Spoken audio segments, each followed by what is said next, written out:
So you want to play Conquest, the most competitive game mode in Smite. But the only problem is, you don't know how to play it.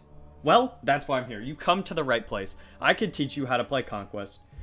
Shout out to Faker Playmaker for the idea of the video, and let's get straight into it. In Conquest, there are 5 roles. Each of these roles are very important. I'll briefly touch upon them now. Solo, which is the right lane. The solo is mostly played by warriors. There's the mid, that you guessed it, played on the middle lane, is played by mages. The left lane has the carry, also known as the duo lane. The carry is primarily played by hunters. Support is played by guardians on the left lane, the duo lane.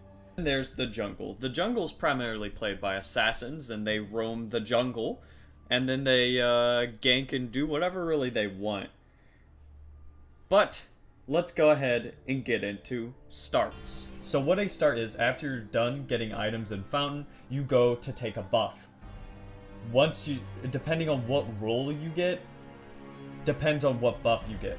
So if you are the jungle or mid, you go to yellow buff. Once you're done taking yellow buff, the jungle grabs the buff. Both of you head on over to red buff. Once you're taking red buff, the mid lane gets the red buff, and you go on a magical journey to mid lane together. Now, if you're playing the support, you go with the carry to green buff. Both of you hold hands, and you take green buff. Support gets green buff. You go to purple. Once you're at purple buff, the carry gets purple, and then you go on the lane together. Now, if you're solo, you're by yourself, so enjoy. You take blue buff by yourself, so make sure you get potion. I'm going to be narrowing down the roles, giving starter items for each role so you know what you're doing for newer players. So let's talk about the support. The support is the tankiest boy. You're going to be building a lot of HP and protections. You're going to be using your hard crowd control to pull enemies or push enemies out of position or rush the enemy back line to really put their team into panic mode so your damage dealers could get in there and do maximum amount of damage. You're not going to be doing that much damage. I'm going to be real with you. Your items are going to be Sentinel's Gift or War Flag if you're feeling frisky. So let's move on to the carry. The carry is big damage. Endgame, you're going to be hitting them 1k crits. You're going to have super crazy attack speed. You're going to be shooting like 1,000,000 miles per hour. You're going to be what the enemies fear. You're going to get top damage. You're going to be going off.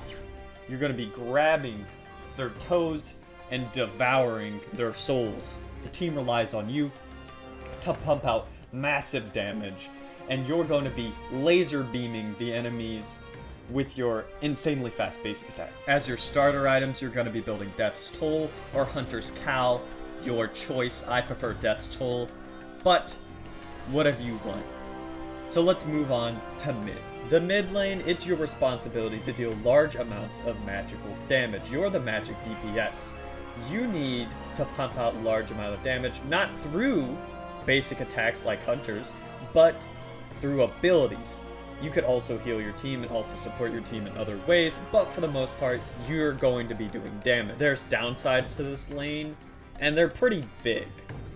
The jungle surrounds you on all sides. That means the jungler, the support, are going to be on your lane for 80% of the game. Most of the game, you're going to be outnumbered, and you're just going to have to deal with it. That's what sucks about playing on the mid lane. Your starter items are going to be Conduit Gem, Vampiric Shroud, and Sands of Time. So let's move on to jungle. Let's talk about jungle, probably the hardest role to do correctly, and just because there's so much stuff to do, you have to perfectly balance farming jungle buffs, splitting XP with your teammates, doing objectives, farming mini-bosses, and also providing ganks. In doing so, your team's going to outlevel the other. Now your team's 3 or 4 levels ahead of them, and you're dominating and you're gonna win. Your starter items are Bumba's Dagger, Bluestone, and or Mannequin Scepter. For those warrior mains out there, the solo lane is for you. The solo lane is basically a 1v1 until the jungle comes every now and then, but for the most part, you're by yourself. It's kind of weird. But you could get fed fast if you're winning, so make sure to rotate when need be. As the solo, you're going to be dealing physical damage. You're going to be pretty tanky because you're a warrior. Also, your starter items are going to be Warrior's Axe, Warding Sigil, or Bluestone, whatever you feel like. Let's talk about rotating. Rotating in Smite is when you leave your lane to go do anything, really. You go take a jungle buff, go take a jungle boss. Rotating, you should rotate when you've already cleared wave and you don't have anything really to do. If your enemy's tower camping, you could go grab a jungle buff. You could go quickly squeeze out a jungle boss. You shouldn't really be rotating until later in the game, but definitely grab your buffs, keep on top of it, make sure to clear lane. When should you be ganking? A gank is a surprise ambush, by the way, but you should gank the enemy if you're ahead on your lane, like 2 or 3 levels ahead and you're just dominating. Feel free to just pull up on another lane and make a play, but just be careful, because just as easily as you decided to gank another lane, the enemy team will retaliate. So just don't linger too long. Make sure you gank whenever you can to help your team out. Share the love. Make sure you're not just level 20 and your team is just getting hammered, because the enemies will come back and your team will be super way behind. Let's talk about objectives. Objectives in Smite are basically mini bosses that you could do in the game that give you buffs. So let's talk about Pyro. These objectives are team objectives and usually take multiple people, but can be soloed. Pyro is one of those bosses you could easily solo depending on what level you are. Pyro, when defeated, gives all your team XP and money, and then you get a buff when you come out of Fountain. You gain increased movement speed, and you're able to get places faster, so make sure to recall after you take Pyro. Let's talk about Gold Fury. Gold Fury is a boss with 3 different variations. So the first Gold Fury, and the standard one, just gives you gold and XP, nothing else. The second form of Gold Fury that spawns after you killed the first one later in the game is Oni Fury, and it gives you XP gold, and then it gives you a wave of minions that are buffed. The third and final form of Gold Fury is Primal Fury, and Primal Fury gives you XP gold, and it permanently increases your damage dealt to jungle buffs and objectives. Let's talk about Obelisk. Obelisk are giant structures located in the jungle that fill up from offerings that you get from killing marked jungle buffs. These jungle buffs, once killed, drop offerings. You collect the offerings, you get 7. It fills your Obelisk to 7, and then it spawns a jungle buff. That jungle buff is called Indorus Scepter. Gives health regen to allies if no enemies are nearby, but it does do damage every 1 second to enemies if they are nearby. It shoots like laser beams. It's really cool looking. Really, it's a rush to get that Indorus Scepter, so there's a way to stop your enemies from getting it before you. You could steal their offerings by standing at their Obelisk in their jungle.